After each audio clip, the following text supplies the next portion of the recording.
안녕하십니까. 오늘은 사사기 1장부터 3장까지 함께 보고 시편을 읽겠습니다. 드디어 사사기 시작되는데요. 사사기 시작하기 전에 두 가지만 좀 짚고 넘어가겠습니다. 첫째는 사사라는 이름의 의미, 사사가 누구인가 하는 부분을 알아야지 사사기 읽을 수 있겠죠? 그리고 사사기의 구조를 잠깐만 볼게요. 우선 사사라고 번역된 이 단어는 사사가 우리가 일상에서 쓰는 단어가 아니잖아요. 이제 사자 돌림이다 생각하시면 돼요. 우리 교사, 의사, 판사 이렇게 사자 돌림 있지 않습니까? 사사는 원래 다른 번역에 보시면 판관기라고, 사사기를 판관기라고 번역한 성경도 있거든요. 그러니까 재판관이라는 의미예요. 재판관인데 원어의 뜻 자체는 재판관이지만 우리가 사사기 읽으면서 보면 전혀 재판관 같지 않거든요. 이 사람들 하나님께서 세우신 리더들이다 라고 생각을 하시면 되는데, 이 사람들이 잠깐 등장하는 거예요. 이때만 사사 시대라고 부르는 요 시대. 왜냐하면 왕정이 아닌 시대입니다. 왕이 다스리는 시대에는 왕이 리더겠죠. 그리고 왕정 이전에는 말하자면 장로들이 다스리던 시대가 있었어요. 그때 백성들이 이 장로들을 통한 하나님의 가르침을 따르지 않고 하나님 보시기에 악을 행하면 하나님께서 백성들을, 이스라엘을 이방인의 손에다가 그대로 내어주셔서 이방인들이 이스라엘을 압제하게 되고 식민지로 삼게 되고, 그러면 백성들이 하나님 앞에 돌이켜서 회개하고 하나님 우리 좀 살려주세요 라고 했을 때, 그때 하나님께서 특별히 사사라는 사람들을 보내세요. 그래서 사사들은 첫 번째가 말하자면 독립운동가 같은 일을 하는 사람들입니다. 이 사람들이 이스라엘 백성을 이끌고 이방인으로부터 이스라엘을 구원합니다. 전쟁을 수행하는 장군 같은 역할도 하고요. 그리고 전쟁이 끝난 후에 이스라엘을 식민지 상태에서 구원한 이후에 이스라엘을 다스리게 됩니다. 그래서 이 사사는 어떤 측면에서는 왕하고 비슷한 측면도 있지만 가장 큰 차이가 있죠. 가장 큰 차이는 왕이 죽으면 다음 왕이 그 자녀를 통해서 생기지만, 사사가 죽으면 사사는 없어요. 사사는 왕처럼 세습되는 지위가 아니고요. 사사 시대, 그 사사가 살아있던 시대에만 사사로서의 역할을 합니다. 자, 이 부분이 이제 사사이고요. 사사기는 사사들의 이야기가 중심 내용을 이루고 있습니다. 그래서 여러분이 사사기를 모르시더라도 삼손은 아실 거예요. 그죠? 삼손이 대표적인 사사겠고요. 그리고 조금 성경을 읽으신 분들은 사사기에 보면 사사가 여러 명 나오겠지? 그러니까 애초에 내가 이 모든 사사를 어차피 알 수는 없잖아? 아니에요. 여러분 대부분 아십니다. 삼손 아시죠? 기드온 아시는 분들이 있을 거예요. 입다라는 사사가 있습니다. 조금 이제 입다는 잘 모르실 수도 있는데, 자기 딸을 바쳤던 사람 기억이 나실 수도 있어요. 어렴풋이. 제일 먼저 나오는 사사 온니엘은 우리가 여호수아서에서 읽었었어요. 갈렙의 이제 사위이자 아우가 되는 사람이죠. 아우이자 사위가 되는 온니엘. 그리고 에훗, 드보라, 바락. 이렇게 딱 6명만 기억하시면 됩니다. 원래 6명이 또 따로 있어요. 그래서 12명이거든요. 총. 하지만 6명을 길게 기록하고 나머지 6명은 짧게 언급하는 정도로만 넘어가거든요. 그래서 총 12명의 사사 중에 6명의 대사사와 6명의 소사사가 있다. 이렇게 이야기를 합니다. 자, 그리고 사사기 전체의 구조를 보면 이게 정말 더 중요해요. 사사들의 이야기가 사사기의 중심이 아니다라는 걸 기억하셔야 돼요. 사사들의 이야기가 3장부터 16장까지, 16장의 삼손의 죽음까지가 사사들의 이야기인데, 사사기 전체는 21장으로 되어 있거든요. 1장, 2장은 사사들의 이야기가 아니라 서론 같은 역할을 해요. 두 장면의 서론이 있습니다. 그리고 17장부터 21장까지는 또 두 개의 에피소드가 있어요. 이렇게 두 개의 서론과 두 개의 결론 에피소드로 되어 있는데요. 이 서론과 결론 부분에는 사사들이, 특히 이 결론 부분에는 사사들이 전혀 등장하지 않아요. 그게 무슨 이야기냐면 사사들이 핵심이 아니라는 거예요. 잘 생각해보면 여러분, 아까 말씀드린 사이클이 있어요. 이게 계속 12번 반복되거든요. 이스라엘 백성이 여호와 보시기에 악을 행하고, 그러면 하나님께서 이스라엘을 이방인의 손에 넘겨주시고 이방인들의 압제 속에서 이스라엘 백성이 회개하게 되고, 그래서 하나님께 도와달라고 하면 하나님께서 사사를 보내 구원하십니다. 사사가 살아있는 동안은 이스라엘 백성들이 여호와 앞에 온전히 행하지만 다시 사사가 죽으면 이스라엘 백성들은 여호와 앞에 악을 행하고, 그리고 다시 이스라엘 백성들을 이방인에게 넘겨주시고 또 다시 사사를 보내주시고 그리고 구원하시고, 그럼 구원하시면 이제 잘 살아야 되는데 또 여호와 보시기에 악을 행하고 그리고 넘겨주시고 회개해서 부르짖으면 사사를 보내주시고, 그러면 사사가 있는 동안에 잘 살다가 또 사사가 죽으면 또 악을 행하고, 이게 12번 반복되는 거예요, 이 사이클이. 자, 여기서 문제가 뭡니까? 사실 사사는 원래 필요합니까? 필요하지 않습니까? 사사는 원래 필요하지 않은 거예요. 이스라엘 백성들이 여호와 보시기에 선하게 의롭게 하나님 뜻대로 살아가면, 그리고 그렇게 살아갈 수 있도록 하나님은 이미 모든 걸 알려주셨잖아요. 율법을 알려주셨잖아요. 그러면 그렇게 잘 살아가면 문제가 안 돼요. 문제가 안 되지 않겠습니까? 율법을 잘 지키며 살아가면 사사는 안 나와도 되는 거예요. 사사가 안 나오면 더 좋은 겁니다. 그런데 사사가 계속 나오고 있다는 건 지금 계속 어느 부분에 문제가 있는가? 사사가 죽은 후에 이스라엘 백성들은 왜 다시 자꾸 악을 행하는가? 요 부분에 문제가 있는 거예요. 그러면 그 문제점이 무엇인가? 진짜 문제는 사사가 등장하는 게 아니에요. 핵심은. 진짜 문제는 왜 이스라엘 백성은 계속 여호와 보시기에 악을 행하는가? 이게 진짜 문제죠. 자, 요것이 사사기의 핵심 주제다 라는 것을 기억하시면서 사사기를 읽어야 돼요.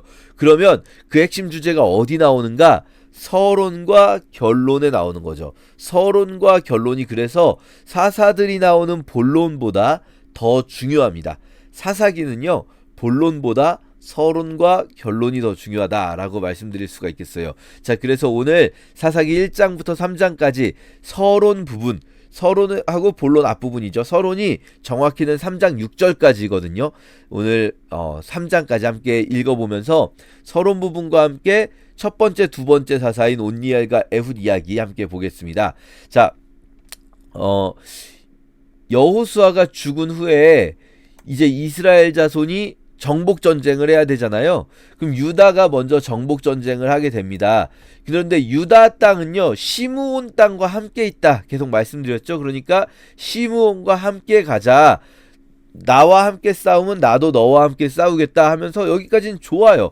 1장의 앞부분까지는요, 나쁜 이야기가 하나도 없어요. 좋은 이야기들입니다. 쭉. 그래서 유다가 올라가서 이 예루살렘 지역, 아도니베색이라는 사람이 다스리는 예루살렘 지역을 완전히 차지합니다. 그래서 점령하여서 성을 불사릅니다. 이게 이제 가나안 정복 전쟁의 특징이죠. 점령해서 내가 그것을 차지하는 게 아니라 하나님께 드려버리는 전쟁. 그리고 헤브론도 차지했습니다. 헤브론 어디였습니까? 갈렙이 받은 땅이죠. 기럇 아르바라고도 부르는데 이 아낙 자손들, 아낙의 아들들이 세세와 아이만과 달메입니다. 자, 이 사람들을 다 물리치고 드빌까지 차지했다. 드빌은 원래 이름이 기럇 세벨이었다. 자, 갈렙이 여기서 요 사건 여러분 기억나십니까? 이거 여호수아서에 나왔던 사건이 다시 한번 기록되어 있어요. 그러니까 여호수아가 지금 이 부분까지는 아직 안 죽은 거예요. 여호수아는 2장 8절에 죽습니다. 여기 보시면 눈의 아들 여호수아가 110세에 죽었다 나오지 않습니까? 그러니까 뭐 사실 엄밀히 말하면 여호수아서에서 여호수아가 죽은 후의 이야기를 끌어다가 쓴 것일 수도 있고, 혹은 지금 사사기 1장이 여호수아가 죽기 전의 이야기일 수도 있지만 어쨌든 거의 그 시기가 겹쳐 있다라는 거예요. 자, 그렇게 이제 갈렙이 자기에게 주어진 땅을 점령하고, 그리고 자기에게 주어진 땅은 헤브론이잖아요. 그런데 이 갈렙이 유다 지파니까 유다 지파의 다른 땅들 점령할 때도 같이 전쟁을 하는 거예요. 그러면서 기럇세벨이라는 곳이 있는데 이곳을 점령하는 자에게 이 내 딸을 아내로 주겠다라고 선언을 해요. 이게 무슨 말이냐면요, 갈렙은 헤브론을 점령했지만 그러나 이제 다른 유다 지파의 땅들을 점령할 때까지 갈렙이 다 앞장설 수는 없잖아요. 그러면은 갈렙이 다른 어떤 뭐랄까요 리더십들에게 기회를 줘야 되잖아요. 근데 다들 이렇게 주저하고 있는 거예요. 어떻게 가지? 막 이렇게 갈렙은 헤브론을 당당하게 정복했지만 다른 유다 지파 사람들은 계속 갈렙이 나서주지 않으면은 막 아무도 나서기 좀 겁내하는. 왜냐면 이 유다 지파가 얻은 땅이 좀 어려운 땅이거든요. 점령하기가. 자, 그때 갈렙이 이렇게 백성을 독려한 거죠. 내 딸 아내를 악사를 아내로 주겠다 하니까 갈렙의 아우인 그나스의 아들 온니엘이 그 땅을 점령했다라는 이야기 여호수아서에서 봤는데 여기 또 있습니다. 자, 요 부문이 왜 여기 이렇게 좀 길게 들어가 있잖아요. 보시면 이게 왜 이렇게 길게 들어가 있을까라는 생각을 하면요. 첫째는 이 갈렙이 자기만 혼자 계속 싸운 게 아니라 또 다른 리더십을 세우기 위해 이만큼 뭐랄까요 독려하고 애를 썼다라는 부분이 되기도 하겠고요.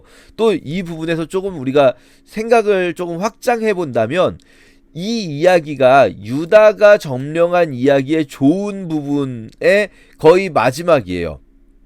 왜냐하면 유다는 쭉 다 점령했다는 이야기가 나오지만 이렇게 되어 있습니다. 마지막이 여호와께서 유다와 함께 계셨으므로 그가 산지 주민은 쫓아냈지만 골짜기의 주민들은 철병거가 있으므로 그들을 쫓아내지 못했다. 자, 보세요. 산지에서는 철병거를 쓰기가 어려워요. 그쵸? 산악지대니까. 하지만 유다 산지 외에 이 골짜기라고 부르는 부분들은요, 사실은 이 골짜기라는 말 좀 이상하고요, 쉐펠라라고 부르는 부분인데, 이 해안 평야지대에서 유다 산지까지 올라갈 때 이게 이렇게 쭉 이렇게 올라가는 산이 아니에요. 이게 막 푹푹 올라가고 이러거든요. 그런데 일부 부분이 쭉 평평하게 산 위로 올라갈 수 있는 부분이 있어요. 그러면 요 부분은 쉐펠라라고 해서 요 부분이 중요한 역할을 합니다. 왜냐하면 해안 평야지대에서 유다 산악지대까지 이 양쪽이 서로 전쟁을 하려면, 군대를 이끌고 가려면 이렇게 쭉 평평하게 내려오는 그 지역을 따라서 전쟁이 일어나게 되는 거거든요. 그래서 그 부분 쉐펠라라는 부분들이 이제 전쟁에 많이 나옵니다. 앞으로 라기스라는 유명한 그런 전쟁터가 되는 요새 도시도 있고요. 그런 곳들이 바로 골짜기라고 번역되어 있는 거예요.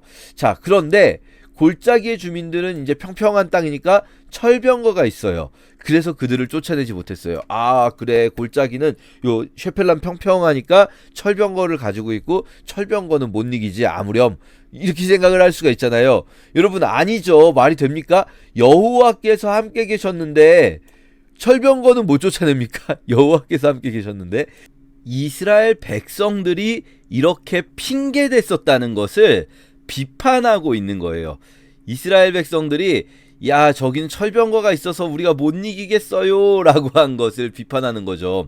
이 여호와께서 함께 계시면 여리고의 그 강력한 성벽도 무너지는데 철병거 정도가 문제겠습니까? 자, 그런데 이제 실패가 나오는 거예요. 그리고 요 아랫부분이 계속 실패해요. 베냐민 자손은 여부스 족속을 쫓아내지 못했다. 요셉 가문도 베델을 치러 올라갔는데 베델을 쳤지만, 그러나 이 베델 사람들을 다 친 것이 아니라 사람이 나오는 것을 보고 이 사람을 보내줘요. 그래서 이 사람이 또다시 루스라는 도시를 만들어요. 그러니까 루스라는 도시를 치러 갔는데 결국은 또 다른 루스가 생겼다. 여러분 보이십니까? 루스를 치러 갔는데 또 다른 루스가 만들어져요. 그리고 나면 이 뒷부분은요 다 그래요. 므낫세는 뭐 누구누구를 쫓아내지 못했다. 그리고 처음에는 쫓아내지 못했고, 두 번째는 강성해진, 우리가 세진 다음에는 노역을 시켜서 쫓아내지 않았다. 요거 앞에서도 봤죠. 그러니까 이스라엘 백성들은 쫓아내지, 힘이 없을 땐 힘이 없어서 못 쫓아냈다. 자기들이 힘이 있을 때는 우리를 위해서 노동력이 필요하니까 쫓아내지 않는다.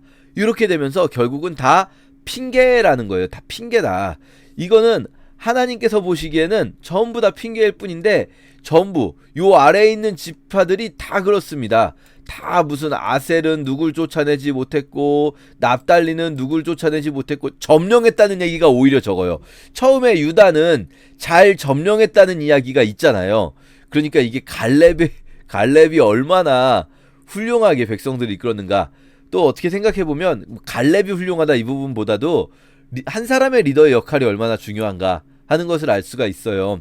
사사기 1장은 쫓아냈다는 이야기가 아니라 쫓아내지 못했다는 이야기. 심지어 맨 아래로 가면은 이제 단자손 같은 경우에는요, 자기들이 쫓아내지 못한 정도가 아니라 오히려 아모리 족속이 단자손을 산지로 몰아넣고 내려오기를 용납하지 못하게 했다라는 거예요. 물론 나중에 아모리 족속은 이 단지파가 아닌 요셉 가문에게 이제 밀리게 되긴 하지만, 단지파는 결국은 자기들이 받은 땅을 얻지 못하고 다른 데로 이동해가지고 다른 땅을 차지하게 됩니다. 라이스라는 곳의 이름을 단이라고 바꾸게 되죠. 북쪽으로 가서. 자, 이렇게 사사기 1장은 이스라엘의 군사적 실패를 설명해주고 있어요. 이스라엘의 군사적 실패. 이 군사적 실패의 와중에 한가운데에 갈렙의 아우 온니엘의 이야기가 있다는 것, 아까 요 말씀 드리다가 지금 잠깐 넘어왔는데, 이 이야기는 어떤 의미를 가지는가 생각을 해보면요, 온니엘이 땅을 정복했을 때 어떤 일이 벌어집니까? 온니엘에게 두 가지가 생겨요. 첫째는 악사라는 여인과 결혼을 하는 것, 그리고 두 번째는 갈렙에게 땅을, 이 윗셈과 아랫셈이라는 샘물을 준다는 거예요. 온니엘이 순종하여 땅을 정복했을 때 땅만 얻게 된 것이 아니라 결혼도 하고 샘물도 얻었다. 샘물도 윗샘과 아랫샘, 이거 사실 뭔지 정확히 모릅니다, 우리가 지금은. 그런데 풍성하게 어쨌든 달라는 것 이상으로 샘물도 주소서 했더니 윗샘과 아랫샘을 줬다.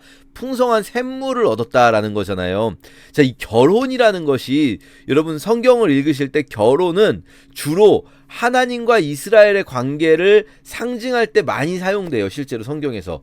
그래서 이 부분은 그냥 있는 그대로 보면은 온니엘이 이 갈렙의 딸 악사와 결혼했구나, 이렇게 보실 수도 있지만, 요걸 조금 더 확장해서 해석을 해본다면, 하나님께 순종하여 그 땅을 정복했을 때 하나님께서 이 결혼 관계를 통해서 하나님과의 언약이, 결혼 언약이, 사실 결혼이 하나님과의 관계를 상징하는 가장 큰 이유는 그게 언약 구조이기 때문이거든요.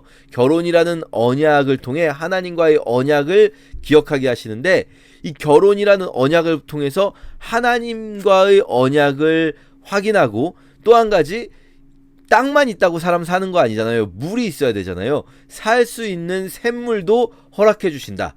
우리는 그냥 명령에 순종하여 나가면은 하나님께서 하나님과의 언약을 더 굳건하게 우리와 함께 하심을 보여주시고, 우리가 하나님의 신부가 됨을 보여주시고, 그리고 하나님께서 물도 주신다라는 것 기억하면 좋겠습니다. 자, 어쨌든 이렇게 온니엘이라고 하는 첫 번째 사사가 소개된다라는 것까지 기억하시면서 1장을 넘어가고요. 1장 첫 번째 서론 두 개 있다 아까 말씀드렸죠. 첫 번째 서론 군사적 실패예요. 그런데 이게 군사적 실패가 결국 어떤 결과가 오는가? 2장이 이제 영적인 실패가 옵니다. 영적인 실패가 오기 전에 여호와의 사자가 등장해서 길갈에서부터 복임으로 올라왔다라고 말하는데요. 길갈에서부터 올라왔다는 것, 길갈이 이스라엘 백성들이 이 뭐랄까요, 베이스 캠프로 삼았던 성소잖아요. 거기에서부터 올라왔다. 어디로? 복임이라는 곳은요, 사실 어딘지 알 수가 없어요. 이 지명이 여기에 나오는 이름이지만 사실은 이 사건을 통해서 그곳을 복임이라고 이름 짓게 된 거예요. 그러니까 복임으로 올라왔다라는 말은요, 사실 이상한 말이에요. 복임이 어딘지 모르는 거거든요. 지금까지는 나중에 지어지는 이름이니까. 근데 여기서는 위치를 말해주고 싶은 게 아니에요. 길갈에서 복임으로, 하나님의 성소에서 눈물의, 이 복임이라는 이름이 눈물의 장소거든요. 그러니까 백성들이 울었기 때문에 이 복임이라는 이름, 통곡이라는 이름이 붙은 거예요. 자, 그러면 이 여호와의 사자가 길갈에서부터 복임으로 올라왔다라는 말은 지금 이스라엘 백성들이 있는 곳이 어떤 상황인가, 이스라엘의 영적 상태가 어떤 곳인가, 길갈을 떠나 복임으로, 통곡으로 온 곳이다. 그곳에서 여호와의 사자가 이제 언약을 맺지 말고 이 땅 백성들을 다 진멸하라고 했는데 너희들 왜 그들을 쫓아내지 않았냐? 니네가 안 쫓아냈기 때문에 나도 쫓아내지 않겠다라고 말씀하세요. 요거 잘 기억하셔야 돼요. 우리가 안 쫓아내면 우리는 그렇게 생각할 수 있잖아요. 그게 진짜 악한 거면 하나님이 쫓아내 주시면 되잖아요. 아니에요. 우리가 쫓아내지 않았기 때문에 하나님도 쫓아내지 않아 주실 거예요. 왜냐하면 우리가 정말로 그것을 쫓아내지 못한 것이 아니라 우리가 막 어쩔 수 없이 쫓아내지 못한 것이 아니라 쫓아내지 않은 거거든요. 그들을 두려워해서 가지 않았든지 혹은 그들을 내가 이용하려고 가지 않았든지 어쨌든 쫓아내지 않았기 때문에 니네가 그들과 함께 살기를 원하면 나도 쫓아내지 않을 거야. 근데 언제까지 쫓아내지 않습니까?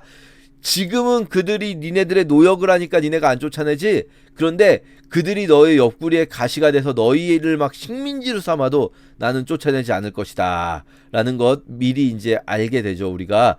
자, 그리고 이제 백성들이 땅을 차지하면서 여호수아가 죽게 됩니다. 여호수아의 죽음 이후에, 여호수아가 살아있는 동안은 사실 괜찮았어요. 그런데 여호수아의 죽음 이후에 이제 그 세대의 사람들이 다 돌아가고, 여기서 중요합니다, 여러분. 이 부분 잘 읽으셔야 돼요. 그 세대의 사람들이 죽었는데 그 다른 세대가 이제 태어나잖아요. 다음 세대는 여호와께서 하신 일을 알지 못했다. 여러분, 믿지 않았다라는 말이 아니에요. 알지 못했다. 요거 중요해요. 뭐가 다르냐면요, 믿지 않는 거는 내가 선택하는 거예요. 그렇죠? 내가 어떤 이야기를 들었어도 그 말을 믿을 수도 있고 안 믿을 수도 있죠. 그런데 알지 못한 거는요, 내가 선택한 게 아니에요. 내가 어떤 걸 알기 위해서는요, 물론 우리는 인터넷이 있으니까 네이버에 검색을 하면 다 알지만, 그러나 그 시대에는 알려주는 사람이 있어야 알 거 아니에요. 알지 못했다는 이야기는요, 알려주는 사람이 없었다라는 거예요. 그쵸? 자손들에게 하나님의 이야기를 대대손손 알려줘야 하는데 알려주지 않았다라는 것을 이렇게 표현하는 거예요. 알지 못했다. 그렇지 않습니까? 알려주면은 일단 알긴 알게 되잖아요. 믿지 않을지라도. 근데 이들은 알지도 못했다. 그래서 여호와의 목전에 악을 행하고 바알들을 섬겼다.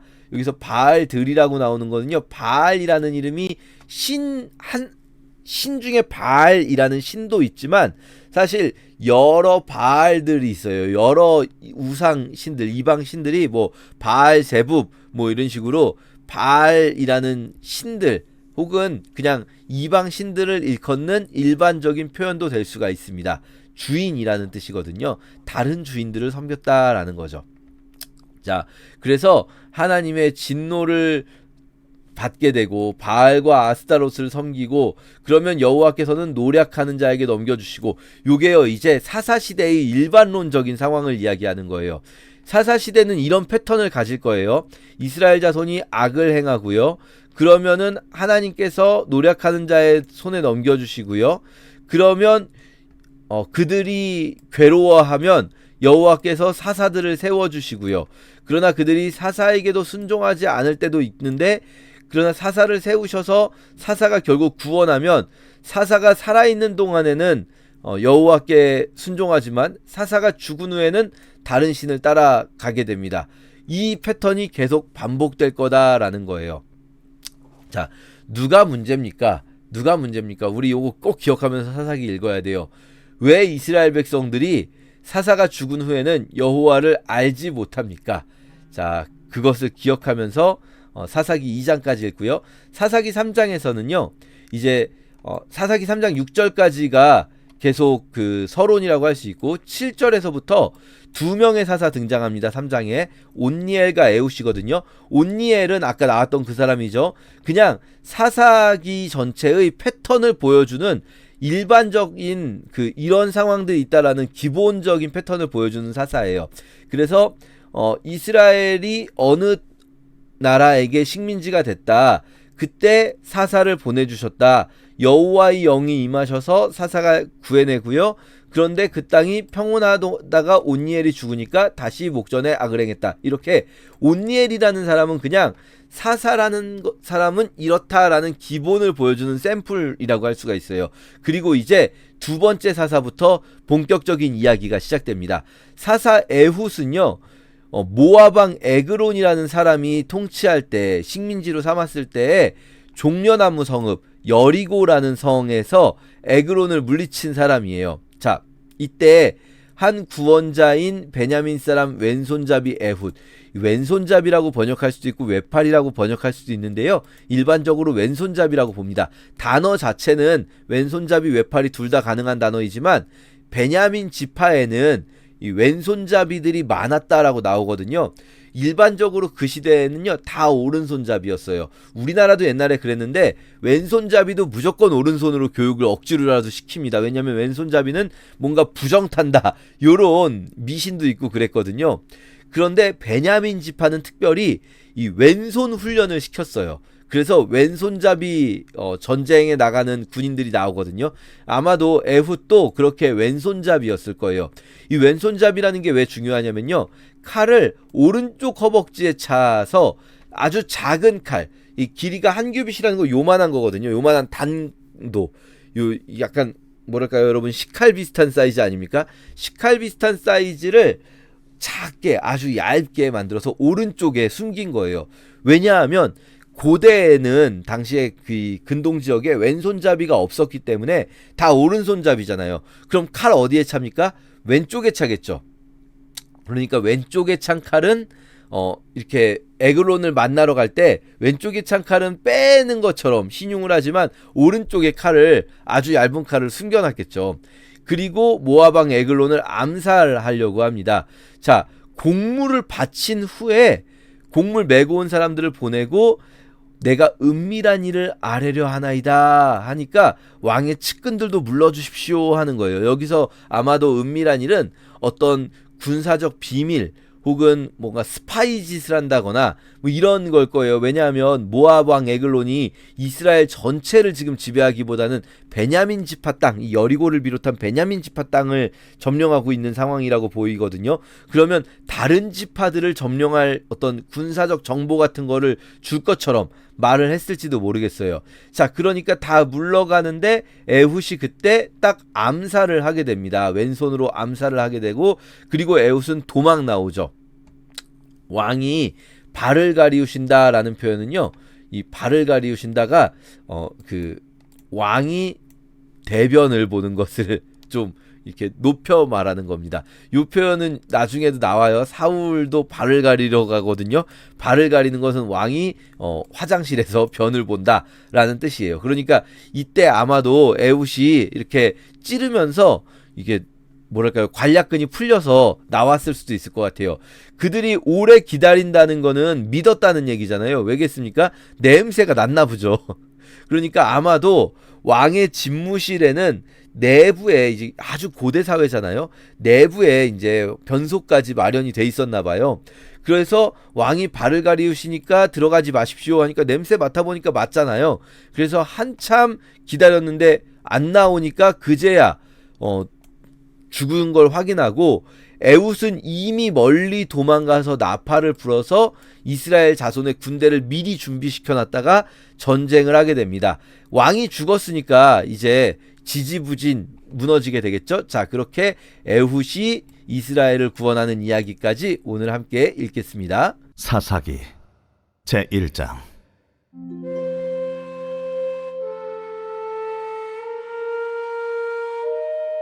여호수아가 죽은 후에 이스라엘 자손이 여호와께 여쭈어 이르되, 우리 가운데 누가 먼저 올라가서 가나안 족속과 싸우리이까? 여호와께서 이르시되, 유다가 올라갈지니라. 보라, 내가 이 땅을 그의 손에 넘겨 주었노라. 유다가 그의 형제 시므온에게 이르되, 내가 제비 뽑아 얻은 땅에 나와 함께 올라가서 가나안 족속과 싸우자. 그리하면 나도 내가 제비 뽑아 얻은 땅에 함께 가리라. 이에 시므온이 그와 함께 가니라. 유다가 올라가매 여호와께서 가나안 족속과 브리스 족속을 그들의 손에 넘겨주시니 그들이 베색에서 10,000명을 죽이고 또 베색에서 아도니 베색을 만나 그와 싸워서 가나안 족속과 브리스 족속을 죽이니 아도니 베색이 도망하는지라 그를 쫓아가서 잡아 그의 엄지손가락과 엄지발가락을 자르매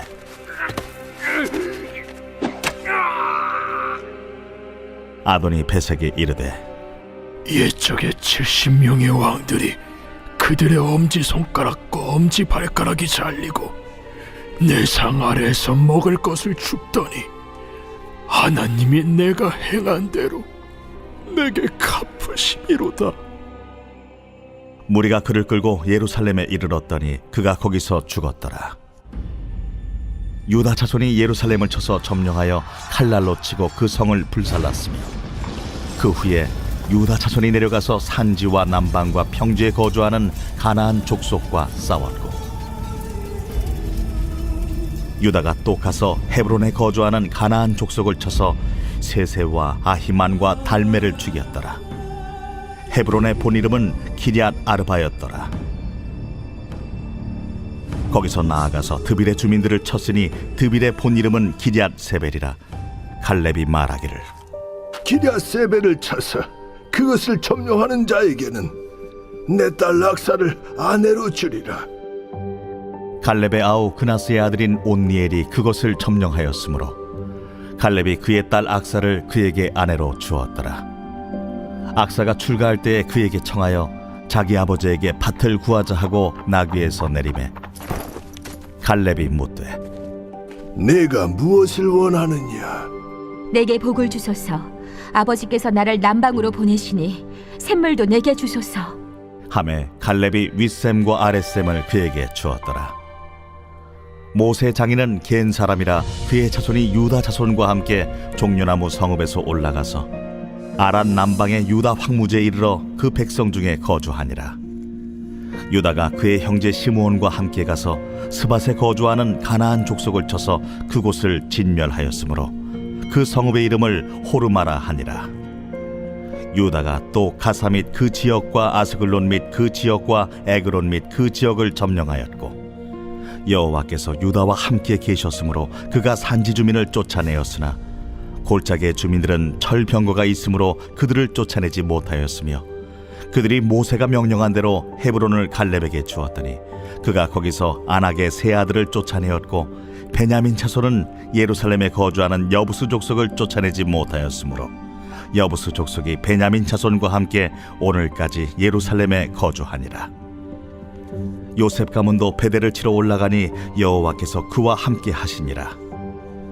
요셉 가문이 베델을 정탐하게 하였는데 그 성읍의 본 이름은 루스라.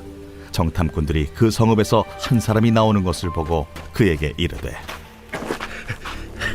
청하노니 이 성읍의 입구를 우리에게 보이라. 그리하면 우리가 내게 선대하리라. 그 사람이 성읍의 입구를 가리킨지라.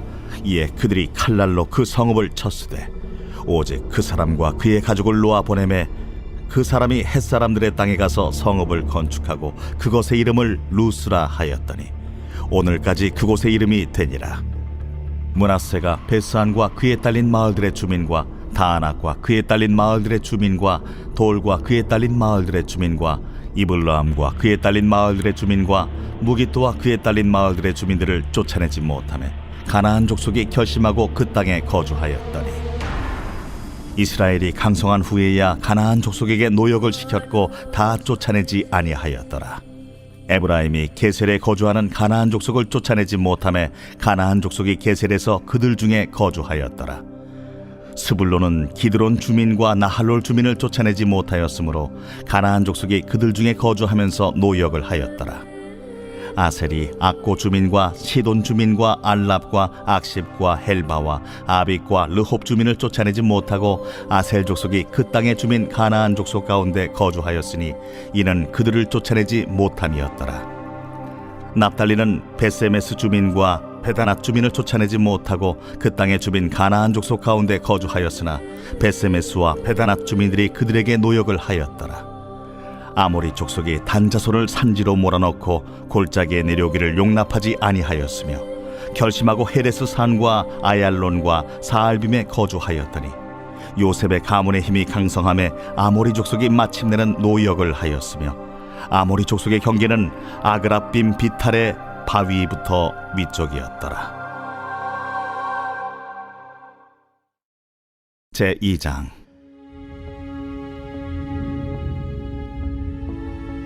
여호와의 사자가 길갈에서부터 복임으로 올라와 말하되, 내가 너희를 애굽에서 올라오게 하여 내가 너희의 조상들에게 맹세한 땅으로 들어가게 하였으며, 또 내가 이르기를 내가 너희와 함께한 언약을 영원히 어기지 아니하리니 너희는 이 땅의 주민과 언약을 맺지 말며 그들의 제단들을 헐라하였거늘 너희가 내 목소리를 듣지 아니하였으니 어찌하여 그리하였느냐? 그러므로 내가 또 말하기를 내가 그들을 너희 앞에서 쫓아내지 아니하리니 그들이 너희 옆구리에 가시가 될 것이며 그들의 신들이 너희에게 올무가 되리라. 여호와의 사자가 이스라엘 모든 자손에게 이 말씀을 이르매 백성이 소리를 높여 운지라. 그러므로 그곳을 이름하여 복임이라 하고 그들이 거기서 여호와께 제사를 드렸더라. 전에 여호수아가 백성을 보내매 이스라엘 자손이 각기 그들의 기업으로 가서 땅을 차지하였고, 백성이 여호수아가 사는 날 동안과 여호수아 뒤에 생존한 장로들 곧 여호와께서 이스라엘을 위하여 행하신 모든 큰 일을 본 자들이 사는 날 동안에 여호와를 섬겼더라. 여호와의 종 눈의 아들 여호수아가 110세에 죽음에 무리가 그의 기업의 경내 에브라임 산지 가스산 북쪽 딥낫 헤레스에 장사하였고, 그 세대의 사람도 다 그 조상들에게로 돌아갔고, 그 후에 일어난 다른 세대는 여호와를 알지 못하며 여호와께서 이스라엘을 위하여 행하신 일도 알지 못하였더라. 이스라엘 자손이 여호와의 목전에 악을 행하여 바알들을 섬기며 애굽 땅에서 그들을 인도하여 내신 그들의 조상들의 하나님 여호와를 버리고 다른 신들 곧 그들의 주위에 있는 백성의 신들을 따라 그들에게 절하여 여호와를 진노하시게 하였으되, 곧 그들이 여호와를 버리고 바알과 아스타롯을 섬겼으므로 여호와께서 이스라엘에게 진노하사 노략하는 자의 손에 넘겨주사 그들이 노략을 당하게 하시며, 또 주위에 있는 모든 대적의 손에 팔아 넘기시매 그들이 다시는 대적을 당하지 못하였으며, 그들이 어디로 가든지 여호와의 손이 그들에게 재앙을 내리시니 곧 여호와께서 말씀하신 것과 같고 여호와께서 그들에게 맹세하신 것과 같아서 그들의 괴로움이 심하였더라. 여호와께서 사사들을 세우사 노략자의 손에서 그들을 구원하게 하셨으나 그들이 그 사사들에게도 순종하지 아니하고 오히려 다른 신들을 따라가 음행하며 그들에게 절하고 여호와의 명령을 순종하던 그들의 조상들이 행하던 길에서 속히 치우쳐 떠나서 그와 같이 행하지 아니하였더라.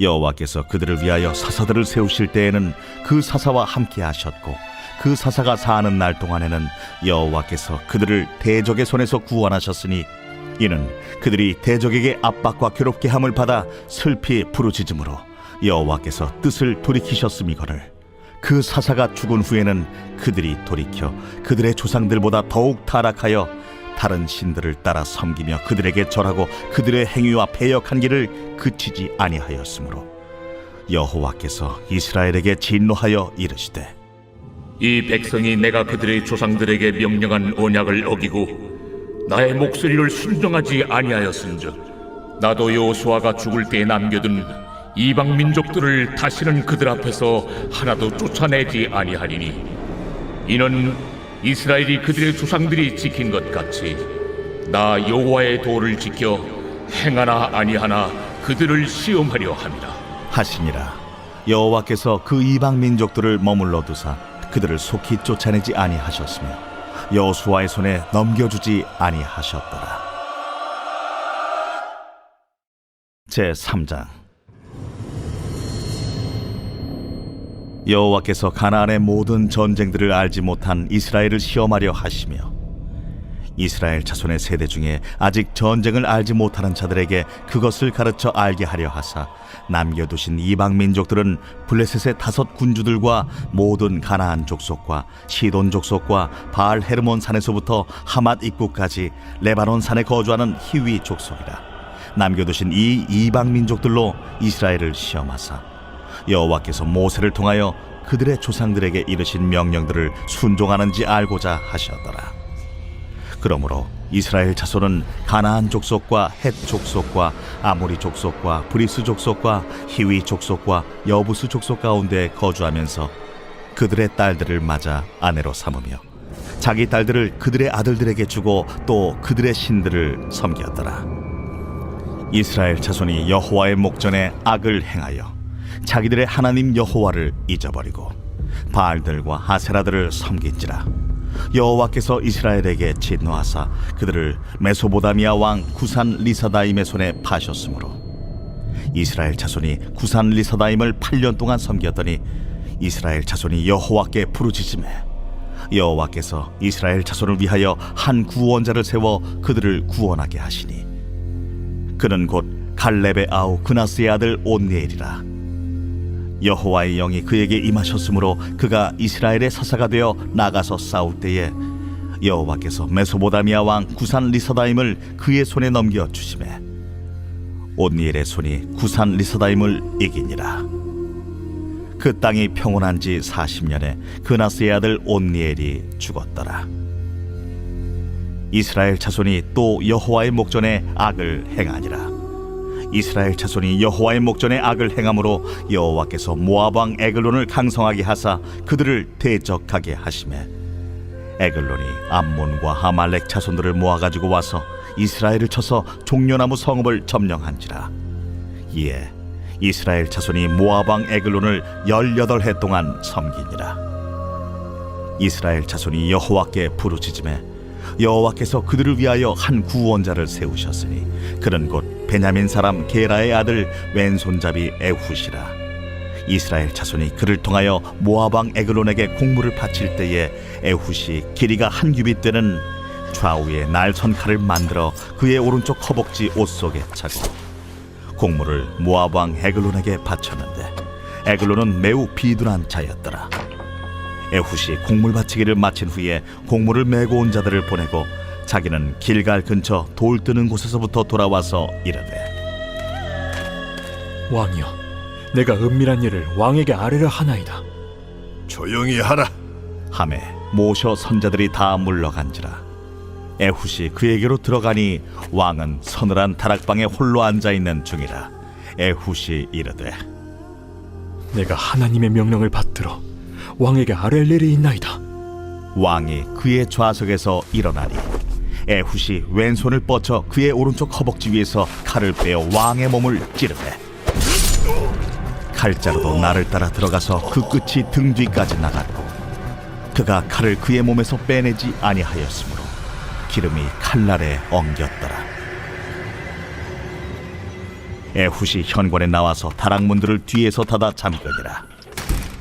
에훗이 나간 후에 왕의 신하들이 들어와서 다락문들이 잠겼음을 보고 이르되 왕이 분명히 서늘한 방에서 그의 발을 가리우신다 하고 그들이 오래 기다려도 왕이 다락문들을 열지 아니하는지라 열쇠를 가지고 열어본즉 그들의 군주가 이미 땅에 엎드려져 죽었더라. 그들이 기다리는 동안에 에훗이 피하여 돌 뜨는 곳을 지나 스이라로 도망하니라. 그가 이르러 에브라임 산지에서 나팔을 불매 이스라엘 자손이 산지에서 그를 따라 내려오니 에훗이 앞서가며 그들에게 이르되 나를 따르라! 여호와께서 너희의 원수들인 모압을 너희의 손에 넘겨주셨느니라. 무리가 에훗을 따라 내려가 모압 맞은편 요단강 나루를 장악하여 한 사람도 건너지 못하게 하였고 그때에 모압 사람 약 10,000명을 죽였으니 모두 장사요 모두 용사라. 한 사람도 도망하지 못하였더라. 그날에 모압이 이스라엘 수하에 굴복하매 그 땅이 80년 동안 평온하였더라. 에훗 후에는 아나세 아들 삼갈이 있어 소모는 막대기로 블레셋 사람 600명을 죽였고 그도 이스라엘을 구원하였더라. 제34편 다윗이 아비멜렉 앞에서 미친 채 하다가 쫓겨나서 지은 시.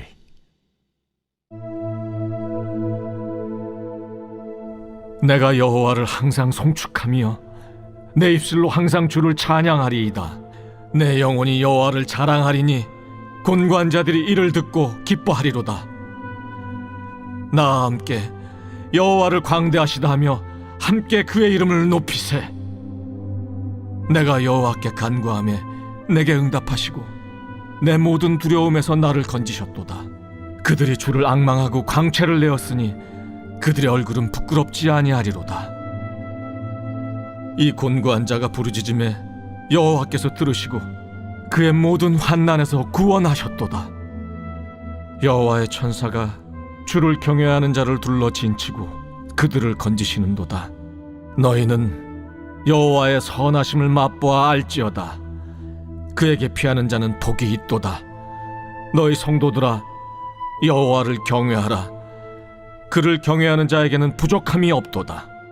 젊은 사자는 궁핍하여 줄일지라도 여호와를 찾는 자는 모든 좋은 것에 부족함이 없으리로다. 너희 자녀들아, 와서 내 말을 들으라. 내가 여호와를 경외하는 법을 너희에게 가르치리로다. 생명을 사모하고 연수를 사랑하여 복받기를 원하는 사람이 누구뇨? 내 혀를 악에서 금하며 내 입술을 거짓말에서 금할지어다. 악을 버리고 선을 행하며 화평을 찾아 따를지어다. 여호와의 눈은 의인을 향하시고 그의 귀는 그들의 부르짖음에 기울이시는도다. 여호와의 얼굴은 악을 행하는 자를 향하사 그들의 자취를 땅에서 끊으려 하시는도다. 의인이 부르짖음에 여호와께서 들으시고 그들의 모든 환난에서 건지셨도다. 여호와는 마음이 상한 자를 가까이 하시고 충심으로 통회하는 자를 구원하시는도다. 의인은 고난이 많으나 여호와께서 그의 모든 고난에서 건지시는도다. 그의 모든 뼈를 보호하시며 그 중에서 하나도 꺾이지 아니하도다. 악이 악인을 죽일 것이라. 의인을 미워하는 자는 벌을 받으리로다. 여호와께서 그의 종들의 영혼을 속량하시나니 그에게 피하는 자는 다 벌을 받지 아니하리로다.